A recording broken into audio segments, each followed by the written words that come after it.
let's go all the way back. You've quoted on our Instagram comments, people have no choice but to be an artist, which I find very true. What else are we all supposed to be doing? But how did you start? What was your first piece? What first I made have you no fall in love idea, with dude. it? It was comic books. Yeah. Comic books. That's what got me into art. Yeah. Were you just drawing, or did you immediately go to painting? Yeah. No, I was just copying comic book drawings as a kid. Yeah. And that's what got me into art. Yeah. And a lot of your work, most of it that I've seen, it's a love letter to the Bay Area and where we're from. Yeah. When did that inspiration strike that you felt the need to? I don't know. I've always loved the Bay and like been proud to be from here, but I guess as it kind of deteriorated, I started making more and more art to like counteract that, I guess, in my own head, you know? Yeah. And like try to make people more aware of the decline, you know? Yeah, that's basically it. I don't know. Yeah. I'm trying to like not do that anymore though. I feel like it's like kicking a dead horse, you know? Well, it's interesting to hear you talk about it like that, because it is, we talked about it earlier, but how San Francisco and the Bay Area is changing. And at one point, there was a time that you enjoyed it much more than we currently do. Because I look at your work and it makes me appreciate those things, all of the tags back there and the Muni tickets. Like there was a heyday at some point where you were very in love with the Bay Area and we were very happy with it. Yeah. So I look at that work and it makes me proud to be from here. And it's something that I can look back on as, you know, to have that in your home, it's how romantic, you know? It is something that romanticizes the Bay. It's like a relic from the past, you know? Yeah. A symbol of what it once was, I guess. What part of the studio, and we were talking a bit about your travels too. How does being in the studio, how do you balance that with your travel? What's your schedule It's like? like binge travel and then soak everything up and take a bunch of photos and, you know, you have a bunch of experiences and then I just come back here and it just kind of comes out in a certain way, I guess, you know? Yeah. And San Francisco's still home after all that. Yeah. I still live in the city. There's something about, my dad always told the story, he was traveling after college and then he was on the airplane and he saw the Golden Gate Bridge and there's just no doubt that you're home. Yeah, especially when you get off the plane and you smell the air, you know? It's like when you get off in any city, especially if you go to that city a lot, once you step out the airport, you're like, oh yeah, I know where I'm at, you know? I can smell when I'm in like, Newark International Airport. Dude, New York has a specific smell. Most countries have their own smell, right, when you get off the plane. It's probably mixed with like, you know, jet fuel and other stuff, but it's like every city has its own smell for sure. San Francisco, that's one thing every time I get home, I'm like, oh, thank God. Yeah, that is true. And there's no mosquitoes and it's not hot as fuck and like, you know? No humidity here. No humidity, yeah. Yep, yeah. Well, we're very lucky to have your Traveling Man series, which reading that book too, it's to hear about your adventures is very interesting and fun to me. And I had a question about how you came across creating that body of work, because it's to celebrate the places, the people, you felt connected there. And then I've never been to Taipei, but I get to look at your ticket and learn about your story. What was your inspiration to make that? Was there something inside of you that just wanted to get those stories out? Did you want people to connect with those cities for a certain reason, or what was your thought process creating those? I think it was just like an organic, I wanted to tell a story, but then it turned into like 25 stories. And I mean, it's just, I've been traveling around the world painting stuff for the last 20 years. And I've never really like consolidated that part of my life into anything, you know, tangible. So I guess it was an evolution of those Muni tickets. I mean, the same composition, but that was about, the original Muni ticket show was about people that made the place. You know, people that moved to San Francisco or were born here helped cultivate a vibe that made people want to flock there due to the art and culture and music. And everything that San Francisco used to be known for. And then I wanted to like develop that idea more. And then instead of it being about San Francisco, I, looked at my life and I was like, well, I've actually been so many places. But I wanted to kind of keep the same composition format for the paintings, like long rectangles. And then I also collect all these baggage claim tickets that every time I would fly somewhere, I would just keep the baggage claim ticket, and then I would, force my friends to give me all of theirs, just like the Muni tickets. I collected all those Muni tickets, and then I just hoarded them for some reason. And then I did the same thing with those baggage claim tickets, and I was like, oh, that's the obvious next show, next story would be about, the people and the place, but on a global level. So it's more about, that show is more about each city and a story behind each city. And the Muni Ticket show is just about San Francisco and, stories from each person, but it was all in the same city. Yeah, it's kind of a classic conundrum for every artist, but do you think about your audience when you're creating a work of art? No, I feel like that's my problem. I'm the same way. Whenever I've made a work of art, it's kind of a personal purge in the moment, and I'm making it because I feel like I must. And then when people are viewing it, my relationship with it changes. Yeah. I kind of let go of how much I care about the work once I've gotten what I need out. But, other artists don't let anyone touch their work, and it's their baby even after. Yeah, I really don't care. I really don't. So the work is done, it's up. Do you look at people's reaction to it? Do you ask them questions? I think that's my favorite part about having art shows is like eavesdropping on people's conversations while they look at the work. Yeah. Because, they'll never tell you that shit when you ask them face to face, That's true. Do you ever ask them questions about their observations, or do you just gather?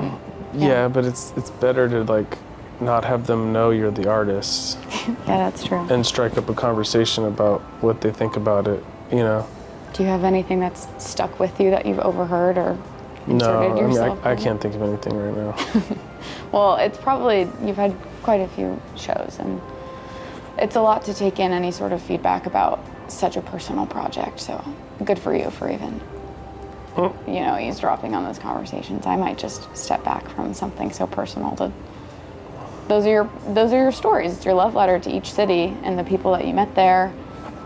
So it is a vulnerable thing to put that out in the. It was very vulnerable. I put my whole life on blast. Yeah. Yeah, but I was really happy with the book. The book came out really cool. It's awesome. And we're so happy. I flip through it from time to time just to, I'm looking at one of your pieces to better talk about the story at that time. The Louvre, it's funny, we were talking about the Louvre heist because I was looking at the Paris piece and you've got the Louvre on there, so. Yeah. Do you have a favorite out of that body of work? I mean, that's kind of hard because you do have a personal story related to each one. I don't know. You mean like aesthetically, a painting or a city? Either. I feel like they have to be in the same room together. Yeah. To kind of get it, like one on its own, it looks okay. But if they're all together in a block on the wall, that's when you really understand. Yeah. The constant travel, jet setting vibe of, each city, each airport code and the barcodes. It gives you that sense of movement, I think. Yeah. Are you working on anything at the moment?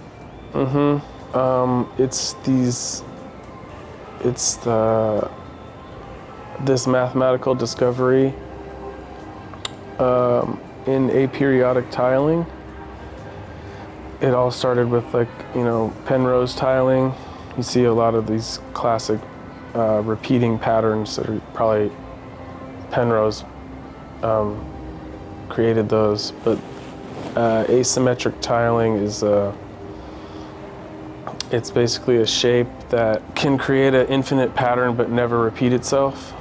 And then a couple years ago, this retired math teacher figured it out, and he consolidated the number of tiles to one shape that repeats infinitely without ever, or it can create an infinite pattern without repeating itself with one shape. And when I found out about that, it was super intriguing to me because my mom and stepdad are both mathematicians, and I wanted to see what it would, I wanted to try to abstract my work through the tile, and I just started experimenting with it, and it led me down this weird little rabbit hole that I didn't think, I like patterns and stuff, but this was just super interesting. Yeah. Well, it's really fun to hear that you're doing something. I feel like that's very different from at least the work that I'm surrounded with. Yeah, I that's one thing about art that I don't, the modern world and art have kind of created this capitalist art baby where it's like, you kind of, it's hard to have your own aesthetic and have that translate through your work consistently without repeating yourself. Yeah. And I feel like that's what a lot of people end up doing. They have this theme or aesthetic and they just repeat it over and over and over again, and then it becomes like a brand, Yeah. And you're basically selling a brand. You're not even, I feel like some people they don't really love the work or connect with it, or they're not, It's the downside of the commercialism of it Yeah, all. yeah. They find out you just that it want, sells. You want it because it's them, Yeah. and you'll take anything. The at Jeff that Koons point. of it all. Yeah. Yeah, I mean, Jeff Koons is like, he's not even in the, he's, Yeah. But it's exciting for me to think about, because when I think of your work, we've got the luggage tags and we've got these Muni tickets, and then there's this, beautiful collaboration also with the graffiti and the comic book, and now there's a new chapter after you've been so established in this one style. And I'm sure it will read that it's still from your hand, but that's fun that you're exploring something totally new. I think I just get bored with doing the same thing over and over again, Yeah. And I'm always curious with artists who work in very different scales, because in front of us it's this, 70 by 90 work, and then we've got these tickets and the luggage tags are 48 by 24. What comes first? I'm ready to work big, I haven't worked big in a while, or I have this idea, this is the best way to execute it. What comes to your brain first? Well, if I'm working on a bunch of paintings, I usually try to just build a bunch of random sized canvases that are pretty big. I don't like doing small stuff. It's hella annoying. And then I'll just, put them all on the wall and then work on them all at the same time. And then they kind of end up, leading me down, telling me where to go based on what's happening with the composition.